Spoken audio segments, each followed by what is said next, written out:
Behind me, across the narrow inlet, is a city. But this is Shenzhen, a city in mainland China. We're about as far north as we can go now in Hong Kong, so I'm now going to head west, deep into central New Territories.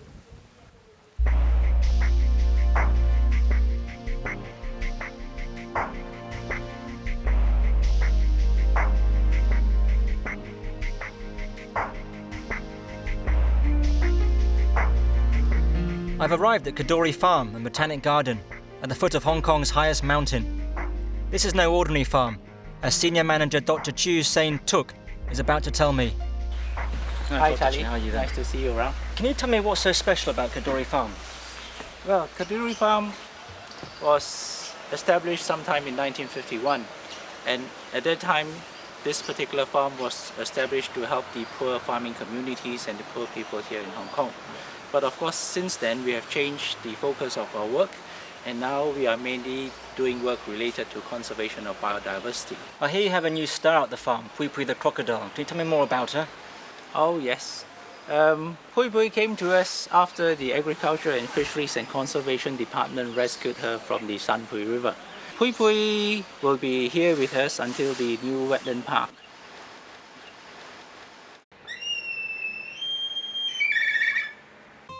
The farm is also home to wild birds and animals that have been rescued and will be released if possible. There are black kites, wild boar, Hong Kong's largest land animal. Leopard cats are like slender domestic cats and very hard to see in the wild.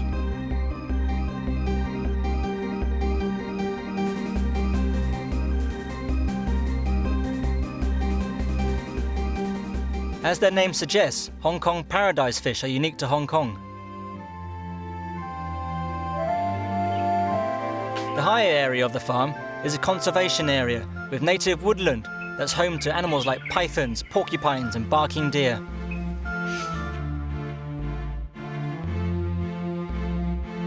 There's a garden with flowers, planted especially to attract wild butterflies which feast on nectar.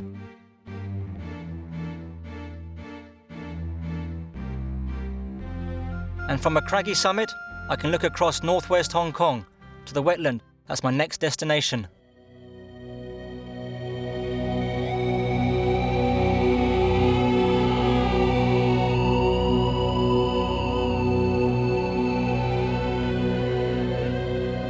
I'm at Mai Po Marshes, a wetland reserve managed by the Worldwide Fund for Nature Hong Kong. With me is Reserve Officer Benner Smith. So Benner, what kind of birds can we see in front of us? In front of us we have over 1,000 water birds. Mostly are great cormorants here, but you can also see the bigger white birds are great egrets. We have little egrets, grey herons, and also some Chinese pond herons have just come in over here. That's quite a variety of birds. Are there any rare species here? The rarest one you are likely to see here is the black-faced spoonbill, which we have at Mai Po, and about a quarter of the world's population is based in Hong Kong, and most of those reside in Deep Bay. So you'll be very lucky, but we hopefully a few will come over. Very good, excellent. So all the birds concentrate in fish ponds like this, or is this quite a natural occurrence? Okay, this is actually quite unusual to get this volume number of birds together like this. It's because we're doing a trash fish feeding program to feed up the cormorants in the winter so that they keep away from commercial fish ponds. Right. So hence this is probably a little bit unnatural, but still it's a beautiful spectacle to see so many birds together. It's quite a fantastic sight. Absolutely.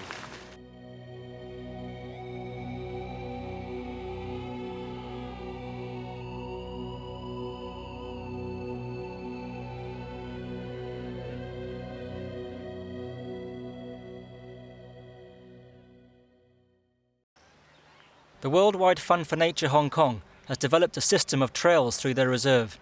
I pause to watch cormorants which festoon the trees as they dry their feathers and digest fish they've caught.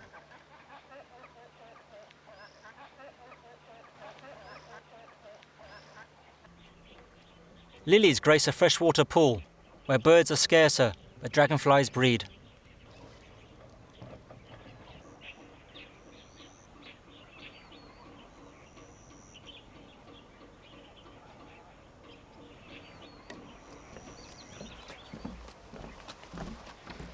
The reserve is mainly shrimp ponds, filled through sluices as the tide rises in the neighbouring estuary.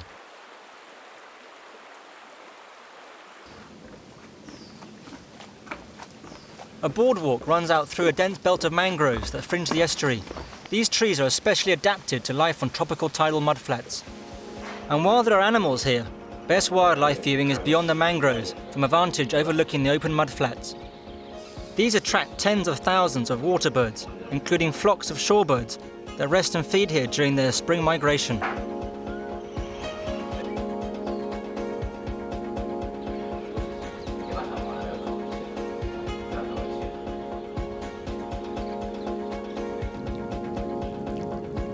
Though most of the tiny animals the birds feed on are hidden in the mud, at low tide the flats can seem alive with mud skippers. These are fish that can breathe air through their skin and simple lungs. The males leap in displays using their fins like flags.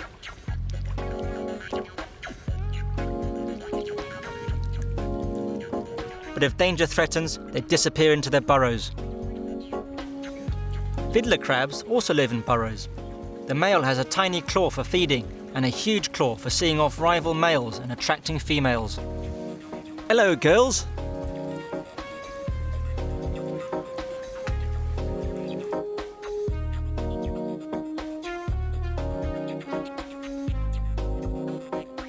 Now I've reached northwest Hong Kong. It's time to turn south and back to sea.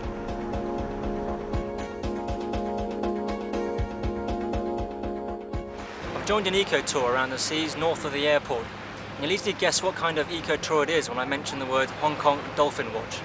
With me today is our tour guide, Tak Chi. She's going to take us out to some of the sites where we can see dolphins. Are we going to see any dolphins today? That's the key question I want to ask. Our company record is over 97% of seeing them, so we will have high chance of seeing them with such a sunny day. And well, we are right at the habitat for the Chinese white dolphins. They live here, so we may have any chance of seeing them at any moment. And when they come close to the boat, you think? Sometimes maybe, Sometimes it will. yeah. Perfect conditions for it. Yes, perfect condition. And also, if you really want to see them, they know. They'll just come. Tak Ching's forecast proves correct. As if knowing we want to see them today, dolphins soon appear around our boat. While everyone on the tour enjoys seeing them, no one is more excited than Tak Ching and her co-guide Shu. Though they're called Chinese white dolphins, the young are grey, and the adults appear bubblegum pink.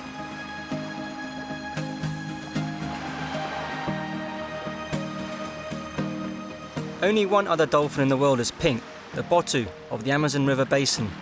Our dolphins also live in a river, in the mouth of the Pearl River, which flows past Lantau Island in western Hong Kong.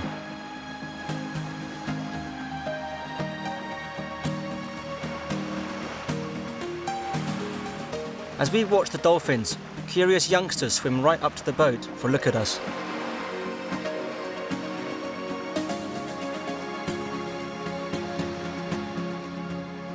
I'm about to explore Lantau, but first a final word from Tak Ching. I love dolphins. I'm on Lantau, Hong Kong's largest island. And though the Big Buddha is amongst the best known attractions, Lantau has far more to offer. There are many hiking trails and so many temples that Lantau was once known as the Island of Prayer.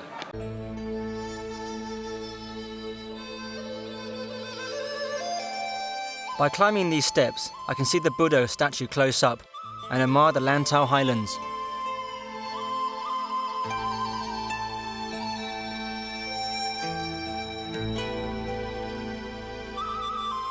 While many visitors climb the steps of the Big Buddha, very few explore this area. Nearby, I should enjoy even better views and more peaceful surroundings.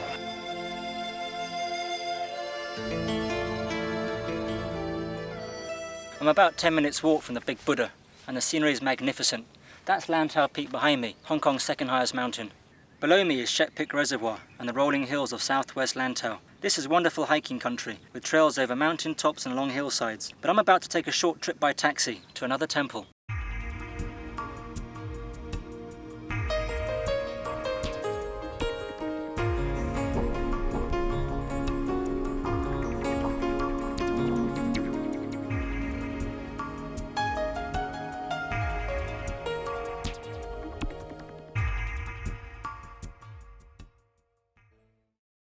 This is Kunyan Temple, one of the loveliest monasteries in Hong Kong. By the late 1970s, there were 135 Buddhist monasteries on Lantau, located on hillsides where the monks could meditate amidst the tranquility. Journey off the beaten track a little, and you can visit some of these monasteries and enjoy this peaceful side of Hong Kong.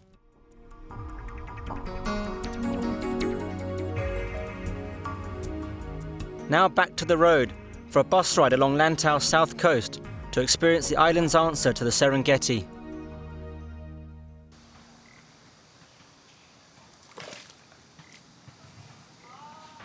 I've come to Puyo to meet Loi Ho.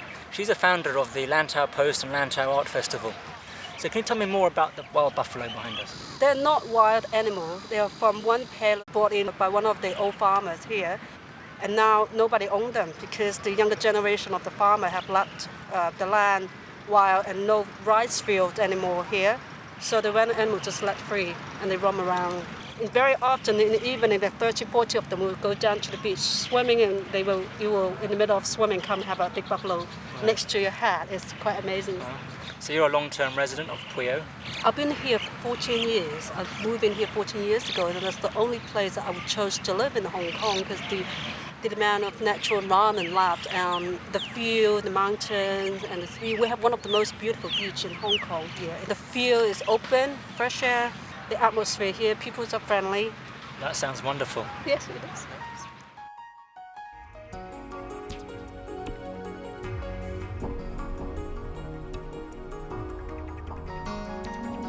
With the sun setting over Lantau, I ride a ferry to a nearby island. I'm on a very important mission.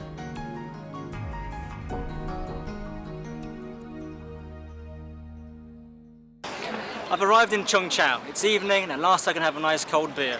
I've arranged to meet Patrick Cho from the Rural Committee. Hello Patrick, how are you? Hello Charlie, how are you? Thanks for having me. Welcome to Chung Chau. So, what have you been in Hong Kong, Charlie? Well, I've been hiking on Hong Kong Island, kayaking up in Sai Kung, looking at waterfalls in northern New Territories, and then I went to Mai Po to see the birds. And I've been looking at mountains and buffalo at Lantau Island. So tell me, Patrick, what can I do on Chung Chau? Well, Chung Chau is a beautiful island. You can enjoy the swimming and windsurfing. There are many beautiful beaches, and we have a mini brick wall, and you can see that this is the biggest fishing pole shelter in Hong Kong. Yeah, I saw them as I came in on the ferry from Lantau Island. Yeah. And all this on one small Hong Kong island. I'll have a lot to do tomorrow, but first, a cold beer.